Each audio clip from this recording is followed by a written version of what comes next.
Hello, my lovely Aries. Good morning, good afternoon, good evening. Welcome to my channel, The Insightful Bee. Sa hindi pa nakapag-subscribe ng aking channel, huwag kalimutan, i-click ang notification button at mag-subscribe sa aking channel para sa mga bagong videos at updates. So ngayon guys, alamin na natin ang mensahe para sa zodiac sign na Aries. Shuffle muna natin guys ang card.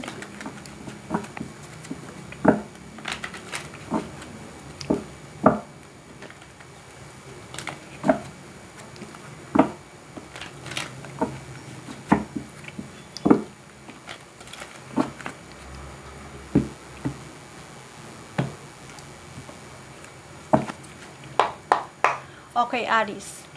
Ano nga ba ang message for Aries?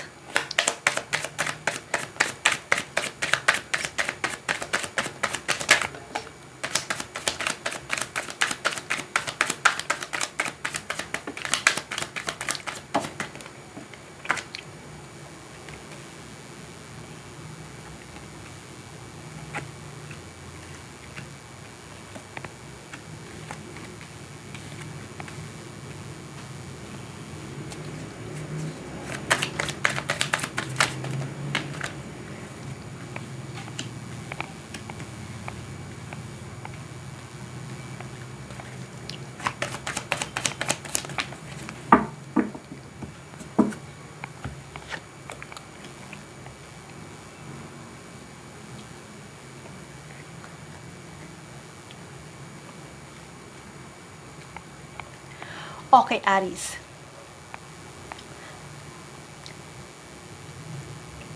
Sa tingin ko, may isang tao na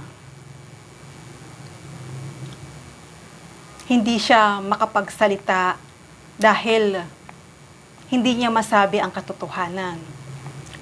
Itong tao na to ay nahihiya siyang sabihin ito sa iyo.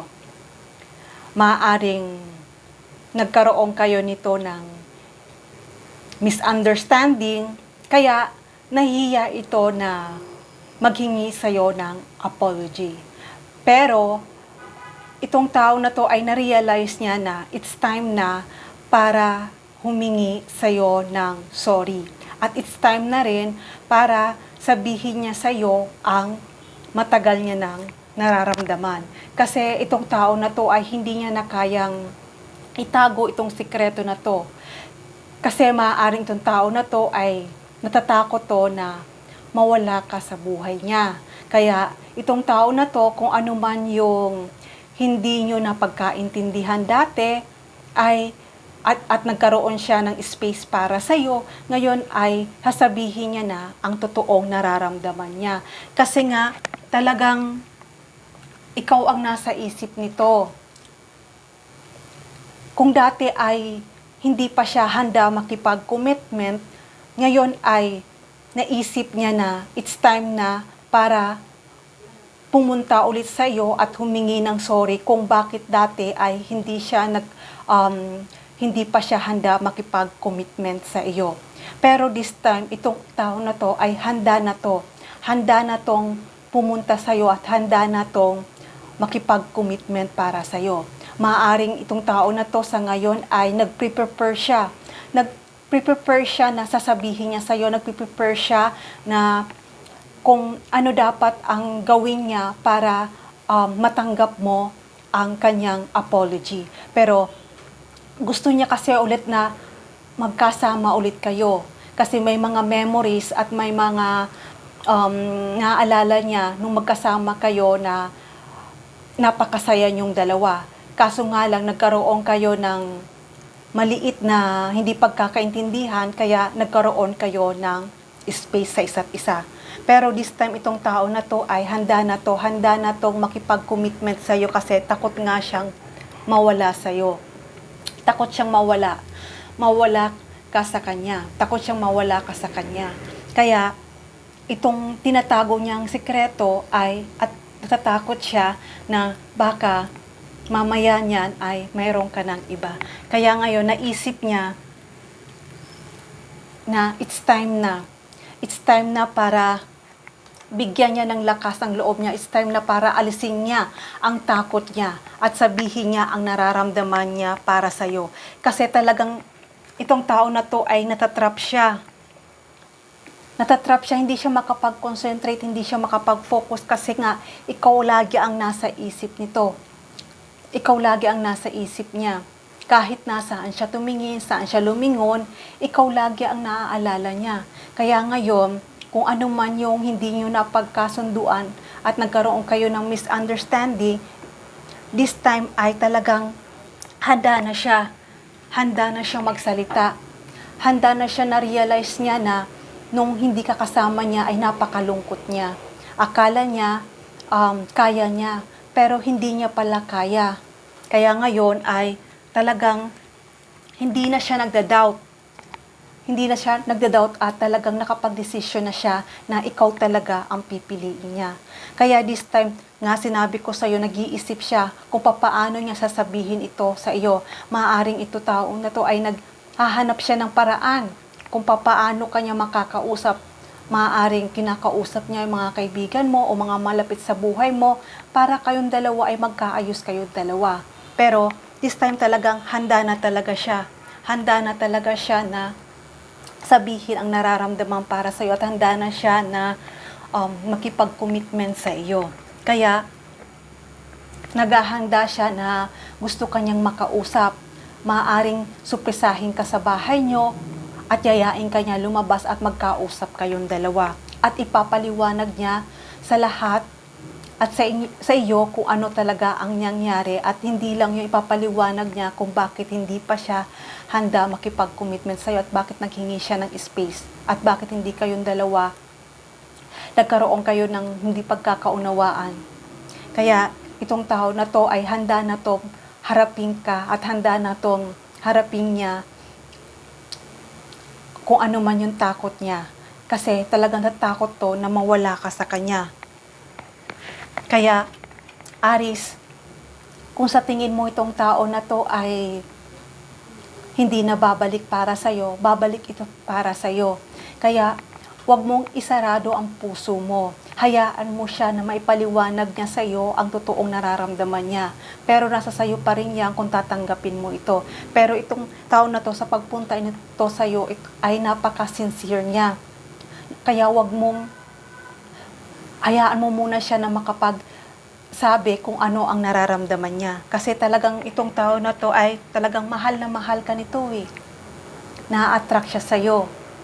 Hindi ka nito makalimutan. Kahit, yung nga sabi ko, kahit anong gawin niya, na i-distract niya ang isip niya, kahit mag-focus siya sa trabaho niya, kahit makipag-usap siya sa ibang tao, ikaw pa rin ang pumapasok sa isip niya. Kasi talagang itong tao na to, kahit na iwasan ka man niya, pero talagang pilit na papunta siya sa'yo. Pilit na minamagnet siya papunta para sa'yo. Kaya it's time na sabihin niya ang totoong naramdaman niya. Kasi talagang paikot-ikot sa isipan niya ikaw eh. Hindi ka niya makalimutan. Dahil nakita niya sa'yo kung gaano mo pinaramdam sa kanya ang pagmamahal at may respeto ka, mabait ka at maintindihin ka. Kahit nagkaroon kayo ng misunderstanding, pero hindi mo yun binibigyan ng masama, iniintindi mo pa rin siya. Kaya Aries, itong tao na to sa pagbabalik nito para sa'yo, ay talagang sasabihin niya ang totoong nararamdaman niya. Talagang mahal na mahal ka nito. Maaaring mag-message muna siya sa'yo kung pwedeng lumabas kayo at magkausap kayo. Pero gusto ka nito na masolo. Gusto niya na magkausap kayo ng maayos. Kaya, Aries, itong tao na to, kung hindi man to nakapunta to dati sa'yo, dahil nga ay maaaring mayroong pa siyang responsibility or maaaring may problema siya sa buhay niya, na kailangan niya na yung obligasyon, pero this time ay handa na siya. At maaaring dati ay takot siya makipag-commitment dahil hindi pa sapat ang pera niya o hindi pa sapat ang ipon niya at hindi pa siya ready. Pero this time, na realize niya na kahit anong gawin niya, talagang ikaw ang pumapasok sa isip niya at hindi niya yun maitago sa sarili niya. Kahit sabihin niya sa iba na okay lang siya, pero deep inside hindi siya okay.